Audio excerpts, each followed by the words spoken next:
New York Times versus Sullivan. The parties to the case were Sullivan and the New York Times.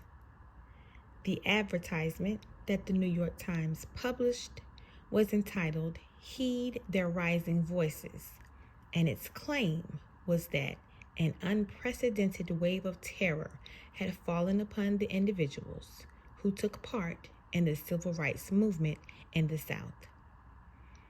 The advertisement did not state Sullivan's name, but he felt as though it indirectly made reference to him because of his responsibility to the police. L.B. Sullivan was the commissioner of the police, and some of the statements the New York Times published were not true, causing the commissioner to take offense and sue the New York Times. His argument was that the statements caused harm to his reputation. The ad also stated that the police ringed a college campus of protesters, but it was taken out of proportion. Another false statement the ad contained was when the entire student body protested to state authorities by refusing to re-register, their dining hall was padlocked in an attempt to starve them into submission.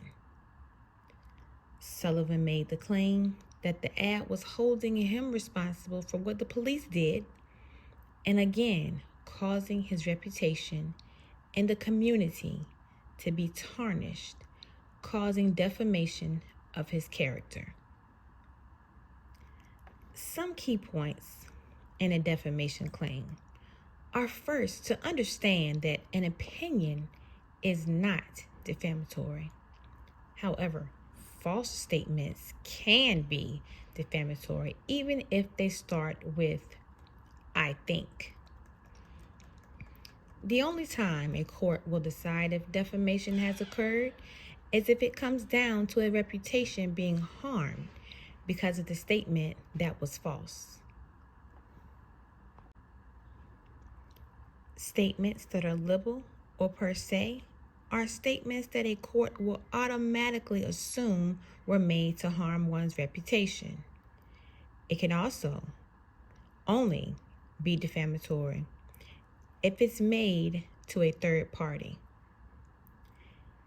If you're a private citizen, all you have to prove is that the person who made the false statement about you acted out of negligence in regards to a defamation case. It's much more difficult for a public figure to win a defamation case. Public figures must prove actual malice. If a public figure can prove that the statements made were knowingly false or with reckless disregard, that will prove defamation. The United States Supreme Court ruled unanimously in favor of the New York Times. A public official, in order to prove libel against him, must show that the newspaper acted with actual malice, meaning with knowledge that it was false or with a reckless disregard for truth. The court asserted America's profound national commitment to the principle that debate on public issues should be uninhibited, robust, and wide open. Free and open debate about the conduct of public officials, the court reasoned, was more important than occasional honest factual errors that might hurt or damage officials' reputations.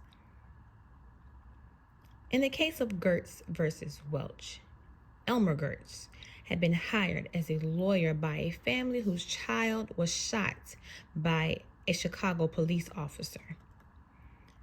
Robert Welch, publisher of American Opinion magazine, published an article claiming that the testimony against the officer was not true, and that Gertz was involved in a communist plot to discredit Chicago police. Many of the statements were factually incorrect, and Welch had done little to verify the facts. The judge for this case, Justice Lewis Powell, stated that Gertz was a private individual, so the Sullivan Standard, which is the First Amendment freedom of speech protection that limits the ability of public officials to sue for defamation, did not apply. According to the laws of defamation in Virginia, to be actionable, the statement must be a false statement of fact that harms the plaintiff's reputation in the community or deters other persons from associating with him or her. The exceptions in regards to defamation per se are hurts the plaintiff in his or her profession or trade,